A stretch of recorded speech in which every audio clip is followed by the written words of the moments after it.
got this 2009 Saturn View with 3.6 with the hard misfire on cylinder 2. It's going to show 7 misfires there. If I had it run, it just continues to go. I have done your typical swap coils, then I swap plug. It's staying put. So what I did is I took my little ear scope and just listened for an audible from the injectors, and I compared this one. I can easily get at unplug, plug in, unplug, unplug, and you can hear a very distinct clacking noise when it's plugged in as opposed to when it's unplugged. And then I down in the bore, same, it's firing. But what I can still do is I can still do I'm going to connect my fuel pressure gauge, and I can do an activation of that injector just to see the fuel drop. But I think the injectors are good. It's firing. I'll fire it up so you can see. You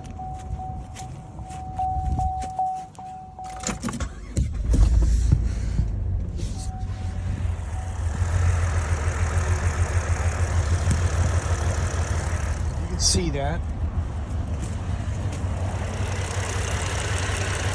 So with that firing as it should, what I'm going to do, and I had number 4 unplugged just for comparison's sake, what I'm going to do is I'm going to now do a compression test before I dig into anything, say, wiring related. So here's your basically your cylinder identification. That's going to be bank 2 up front, bank 1 in the back up near the firewall. So now I'm going to chase the fuel pump relay, its location.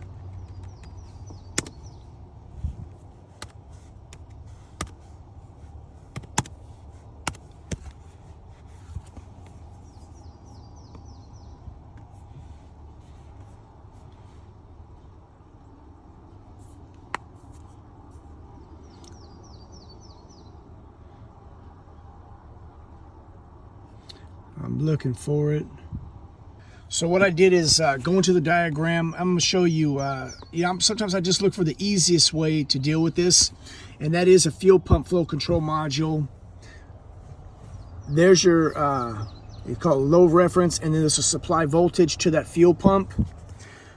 I don't feel like chasing that module. I'm just going to go to the supply voltage for that module.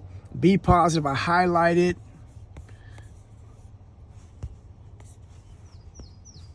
And I'm going to go up. So it's going to be that FSCM 20 amp in the fuse block.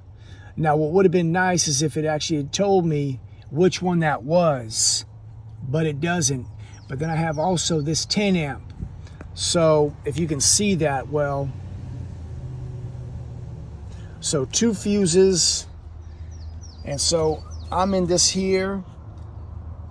I'm gonna figure out which ones they are, and I'll highlight them. So you're removing this fuse here, and again, laying it out. There you go. So they're laid out. Now I'm gonna do my compression test. So there's my first run. That's 130. I'm gonna have to do the whole bank just for comparison's sake. I believe that's sufficient for that cylinder to not misfire unless we have a huge deviation in 4 and 6. But again, disconnect the fuel pump so you're not dumping fuel. If it's dumping fuel, it's going to distort your values. It's going to wash that cylinder, and your compression is going to be low, and you're going to misdiagnose it. But I'm going to pull these other plugs and get a comparison on this bank. There's cylinder 4. That's a huge deviation. So that's 170 there. Okay, there's cylinder 6. That's 170. I got a 160 at first. So what I did is I counted 10 revolutions. You can hear each of the, basically top to center, counted 10 of those. 170, 170. I went back to this one a second time. It's 130. That's a 40-pound difference. So there you go. 170, 175. That's the best cylinder now with the wet compression test. Now, again, I could have done a fuel balance, but what's the likelihood of having 2 issues at the same time? We're going to call this an engine. That's what it's going to need. wet compression test to confirm. Now, if I was to do some quick math,